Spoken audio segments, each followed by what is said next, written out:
Everyone, and welcome back to a long overdue movie review. Welcome back to the Nova Project, by the way. I am your host, as ever, Purple8, joined, as ever, once more by Amelia, my wife, the Obsidian Nook, Petal ASMR, etc. When you say hello. Hello. So, we are reviewing Abigail, a film that has taken you a long time to finally be able to see. My choice. Your choice, at last, following film that we did last that has been so long that I've actually forgot. No. But we are back. We are finally doing another film. Yes, we are, as mentioned, we are covering Abigail, a film that you have been wanting to see for after. I um, if I went um Sorry, I'm confusing you. I'm fiddling around with something. if we went to the bar and saw just a girl in a ballerina dress on the cover, I wouldn't have even Kid. seen it or bothered. But it was only because I said to you, TikTok spoiled it for me. Then TikTok was to watch it, and also there's a lot of cast members. There's more cast members than we realise that we knew. The main cast member was Catherine Newton, who we have seen previously in Society. Yes. And there's I can't remember her name, but she was in Scream. Melissa Barrera, in the star of the other Ready or Not films, Radio Silence, did the Scream sequels, Yeah. and also Ready or Not that we have also cut. Look at. She's been a lot more, but She probably has, but most people will know her from Scream. unfortunately, I have to say, rest in peace.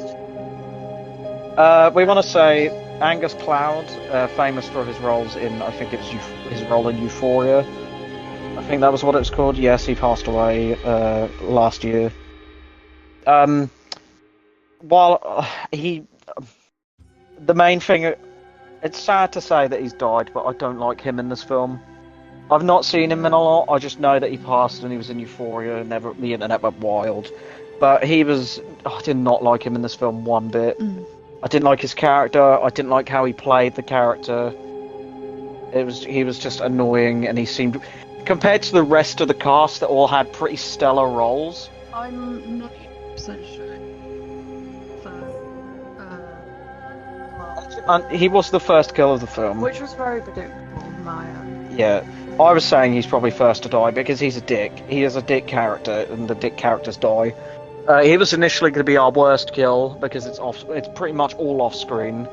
However, it's been a little. We will quickly slip in a spoiler warning. Well, we've already spoiled that Angus's character dies. Anyway, spoilers. But his death is off screen, and they find his body and his head falls off. And for that, there wasn't like. I think realistically, considering his head literally snaps off, it doesn't spew out blood or anything. It's very bloodless. As well as not to be very disgusted or anything, but I imagine there should be some. It would be messy. It would be a lot messier than what it was. It wasn't a great kill. So how it would be really. But yeah, so that's one of our that's the character. Oh yes. So if you're not. So yeah, our secret main antagonist, Frank in quotation marks. It's played by Dan Stevens, who, if you're a fan of Solar Opposites like us, we are currently watching season 5. This will be very outdated at some point, but Dan Stevens, of course, is replacing the piece of shit as the voice of Corvo, and does honestly a better job at it. It actually sounds like a different character as opposed to just. I think this season and the Valentine's special a lot. It's got very gay. It's always been a bit gay, but it has got a bit gayer. Extra gay. I mean, I'm all for it. I'm not saying that's a thing, but sexual differences. there's a lot of just sex. I will just add that Dear Solar Opposites team. Thanks for breathing heavily down the mic there. Don't come at us with the ASMR, like that was a personal attack. Oh yeah. A lot of the episodes we've been watching have had some shout outs to the ASMR community, and she has been a bit attacked by it. But anyway, so we've got to say, as mentioned, that kill wasn't great, but for the most part, all of the others were pretty good. And so again, it's a really obvious. Final girl is arguably the most known actor. So, Melissa Barrera, Alicia Weir, who plays the titular Abigail, and Abigail's dad are the only characters who make it through the film. So we'll go over the kills because, of course, Sammy, who is played by Catherine Newton, who you mentioned earlier, gets turned into a not familiar. There's another word for it, and then kind of turns into a vampire, kills another character, Peter, who was brilliant, and I loved him. Looks like a really buff Matthew Lillard, Kevin Durand. We couldn't unsee it. Just basically bites him to death. I want to add the dancing things. If you remember when she turned into a vampire, she started dancing. The dancing in this film is very well choreographed. I felt like it was really awkward as a viewer. While I get why I was a bit like really. It took me back to Megan with the random dancing. About it, Abigail basically controlled. Yeah, I can't remember what it's called. I probably will. Sorry, Abigail. Yeah, and then kill Peter. Sammy then gets exploded by sunlight. It is brutal. It is nasty. I immediately said it reminded me of the other Ready or Not, the other film called Ready or Not they did, where at the end everyone explodes. We had a couple of times we had Giancarlo Esposito, Gus from Breaking Bad. He shows up for a little bit, is a bad guy, and then is exploded as well. Our worst kill we will cover now is Rickles. He sort of stands there and just dies because Abigail's super speed, she runs past and cuts his face open, and then he just dies. It wasn't very bloody. It didn't look like it was enough to kill him, but yeah, that doesn't matter. Has she done the actress who plays Abigail? She's not done a lot because she's young. I think she's credited. Oh, she was in Matilda, the musical. Yeah, that's what I recognise it. She's done 3 according to Google, but I would say she's a pretty new actor then. Yeah, she's new on the scene. Matilda was last year, so I think she's 12. I think she's a really good actor. Personally. Also, she's Irish, so she does a really good American accent for this. But anyway, kills are brutal. There are some good. It's not too horror-y. It's basically it's a bit of an action at the start when they first kidnap her. But there isn't much horror. There's not many jump scares as well, surprisingly. No, there's not too many just stingers. You'll definitely be able to do. It is a bit predictable at parts, but it's a good sort of don't think about it too much film. I think it's a good film for how we do the Halloween. The spooks. Halloween films. I think it's a light kind of Halloween. It's more of a thriller bordering on horror. I also want to say I don't like the vampire fangs in this too much that they have. How their entire mouth is all spiky and shit. With that, I'm showing her a picture off screen. No, I've never watched the Vampire Diaries, nor am I interested. But it's literally it's like Pennywise when he gets his teeth out. It's just that kind of thing. It's not like your traditional vampire fangs. But I think everyone does a really good job. I think the cast has a good chemistry with each other. It's another of these films where it's a really small cast, so it's not like you're trying to, juggle all these different people around. everyone has their own little personalities and things like that. And you end up just wanting most of them, well, not most of them to die, Frank especially, because he is just a piece of shit. But everyone else is likable. Sammy and Peter had a really good dynamic between the two of them. Then, like right before he died, he was like, "Come on, we can be best friends. We can get out of this together." Yeah. But once a few of them started dying, they really did start to sort of look out for each other. Except for Frank, who's a prick. It's interesting because obviously she has someone who she turned to arranges who. Yeah, Because Giancarlo Esposito's character. The pool of like when Sammy lands in like a pool of bodies. That's actually the worst kills, yeah. Previous people trapped in lots of that. Yes, Abigail's father's enemies. It's loads of dead bodies in a pool. I've completely forgot about that until you said it, but they are kills, because completely off-screen kills are no fun. And there was not much gore. So it was a bit just like, yeah, worst kills easily.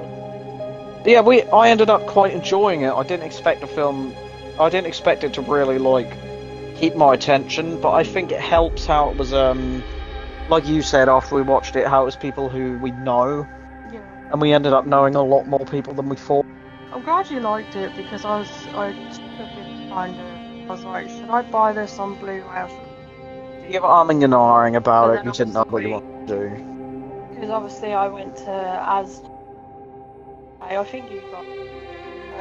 No, theirs is like Walmart. They're owned by the same people. But yeah, if you're in the States, DVD section has to have it on I'm glad I did because I like it. It's not often I find a film now that I buy on watch them again and again and again and again and again. I highly recommend it. It's also, because it's not too scary, is bloody. I would say it's kind of a good gateway horror to sort of more mainstream horrors like, obviously you do proper blood and gore, and I don't like the types of. It's not that gory. There's just a lot of blood. Nah, sore as fuck. Hostel. I won't watch. I've heard about the chainsaw. Texas Chainsaw. That's not actually that bad. That's pretty tame. The clip I saw on TikTok. Farm, I've heard is already. Yeah. But yeah, if you're someone like me who like a little bit of blood and guts, but not like horror where you're jumping, I highly.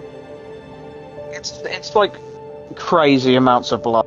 It's over the top nonsense levels of blood, but it's funny. It's like the ending of Radio. It's just blood everywhere. I don't know why Radio Silence is obsessed with all the blood, but it's brilliant. But yeah, like I said, we didn't expect to enjoy this film as much as we ended up doing. I kind of thought it'd be a film that I would just go, kind of forget about. But I did end up enjoying it. I don't think I personally would have got it on DVD, but it's definitely like, it's good, but it's not amazing. Yeah, it'd definitely be like an occasion on that. That's what. But yeah, other than that, I think that about sums it up. So in summary, best kill goes to Frank, of course.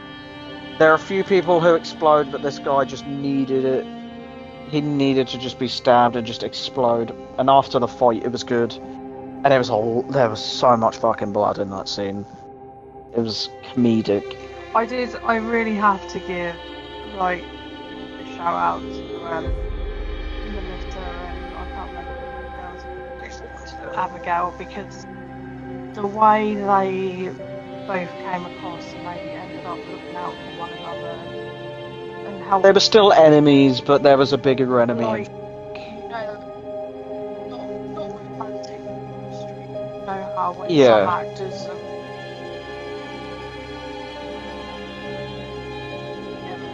shout out.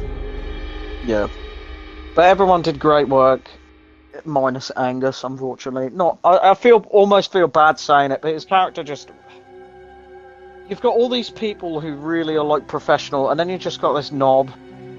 He's like an actual knob that you want to die. He's just fodder. The film would have, without him in the film, nothing would have changed. He was pointless. But anyway, again, I feel bad saying it about him, but best kill goes to Frank. Worst kill goes to all of those dead bodies that are just dead in a pool somewhere. But other than that, I've been your host as ever, Peppermint 8. Thank you ever so much for listening. I've been joined by the Obsidian Nook / Petal ASMR. The wife, the co-host of the reviews. I've completely blanked. You can find all of my links inside the description, alongside hers, inside of a little link tree down there. It's apparently I am an own. And this is my Instagram bio. You'd be surprised. That's all it takes is to look at a bio and you find it. But anyway, thank you ever so much for listening. I'm just gonna make some dead air while I press stop recording. Anyway, thank you for listening and goodbye.